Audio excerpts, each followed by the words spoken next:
Step 1. The idea. It starts with frustration. You are not a criminal. Not really. Not how you see it. You are a libertarian. A coder. A 23-year-old who genuinely believes that the internet should be free, that commerce should be anonymous, and that no government should be able to tell two adults what they can and cannot exchange. So you build something. You spend 8 months in your apartment teaching yourself server architecture, Tor hidden services, PGP encryption, and Bitcoin wallets. You eat cereal for dinner. You sleep 4 hours a night. You tell your roommate you're working on a privacy project. He doesn't ask. The concept is simple. An anonymous marketplace. Think Amazon but on the dark web. Accessible only through the Tor browser, where every transaction is encrypted, every identity is hidden, and every payment is made in cryptocurrency that leaves no bank record, no name, no trace. You call it something clever. You set up the servers, and on a quiet Tuesday morning, you push the site live. For 2 weeks, nothing happens. You check the server logs obsessively. 0 visitors. You start to think maybe this was the dumbest idea you've ever had. Then the first user registers. Then 10. Then 100. By month 3, you have 6,000 users. By month 6, 30,000. By the end of year 1, your platform is processing over $1 million a week in transactions, and you are taking a 3% commission on everything. You are, by any objective measure, running the largest underground marketplace in the world, and you have not left your apartment in 2 weeks. Step 2. The empire. By month 3,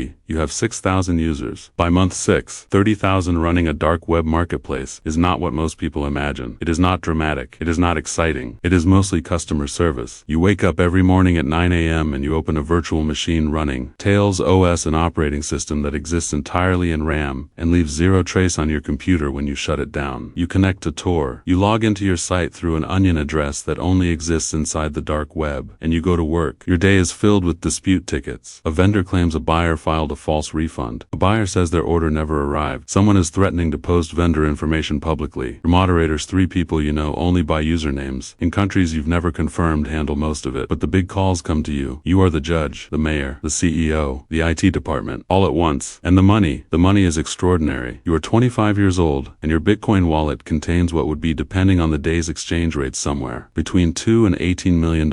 You don't touch most of it. You're not stupid enough to suddenly start living lavishly while running an anonymous underground empire. Most of it. This is where some admins make their first mistake, because the money starts to feel real. It starts to feel like yours. And the distance between I run an anonymous server somewhere and I am a 26-year-old with a Lamborghini and 3 properties in Southeast Asia, that distance is smaller than you think, and the FBI has a very good sense of direction. But you're smarter than those guys. Or so you believe. Step 3.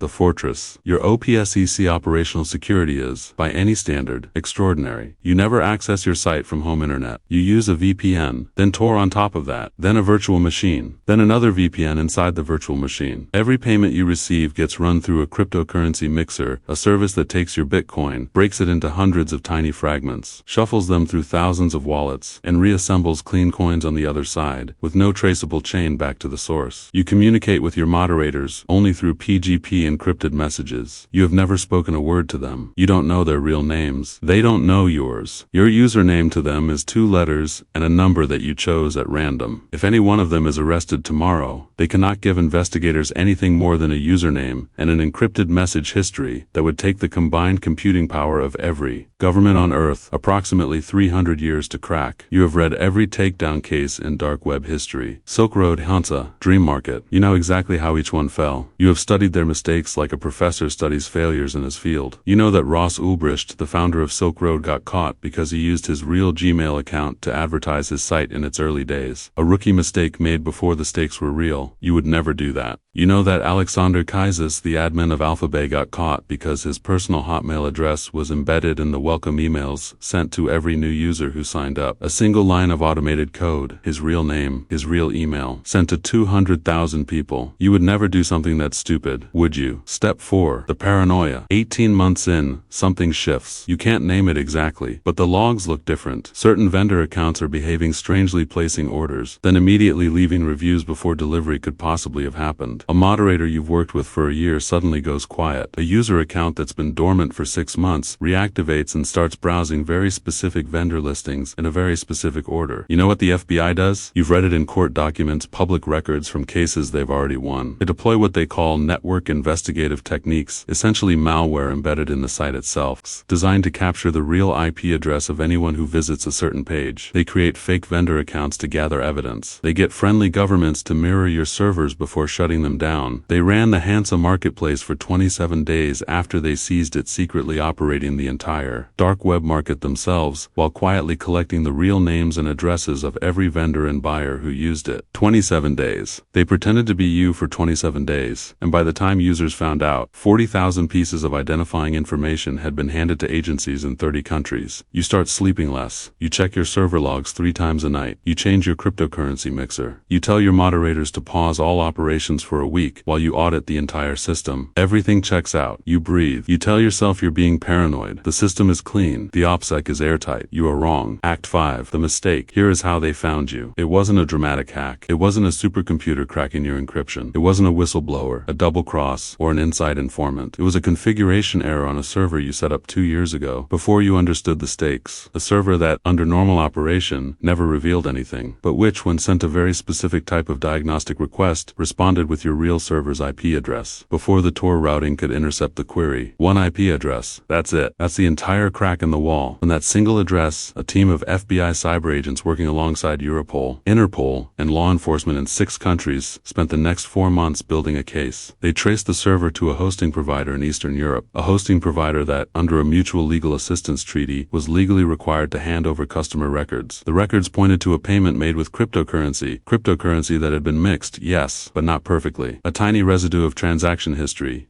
Just 3 hops back in the chain before the mixing began. 3 hops. That's the margin between anonymous and arrested. From the crypto trail, they found a wallet that had, just once, 2 years ago, received a tiny test transaction from an exchange that required identity verification, an exchange where you had used your real name, just once, 2 years ago, before the stakes were what they are now. But once is enough. Step 6. The knock. You don't know any of this. You are sitting at your desk on a normal Thursday afternoon. You have a cup of cold coffee to your left. Your laptop is open. You are logged into the admin panel. You are reviewing a dispute between a vendor and a buyer over a package that was supposedly seized by customs. And then 3 knocks. Not a polite knock, a law enforcement knock. The kind that carries a legal subtext in the weight of each impact. You know it before you even process what you're hearing. Your hands move automatically. Close the laptop. No, it's already too late for that. A closed, encrypted laptop they might crack in 6 months. An open, logged-in laptop is everything.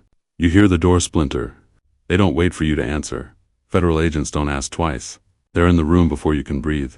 And the very first thing one of them does is reach past your shoulder and place their hands on either side of your laptop screen, keeping it open, keeping it running, keeping you logged in. They have your empire, everything, every user, every vendor, every transaction, every message. Right there, open, running, under your username, with your admin credentials active. The agent behind you says 3 words. You're under arrest. And somewhere in 40 countries, devices begin to ping with alerts. Vendors getting notifications. Users trying to log in and finding the site replaced with a government seizure banner. 200,000 people realizing at exactly the same moment that everything they thought was invisible has just been seen. Ross Ulbricht is serving 2 consecutive life sentences. He was 29. Alexander Kaisis was found dead in a Bangkok prison cell 6 days after his arrest. He was 26. The dark web has had over 40 major marketplace shutdowns since 2013. Every single one ended the same way. Not with a hack, not with a fight, with one mistake made before the stakes felt real. Comment what you think the admin should have done differently. Subscribe if you like videos like this.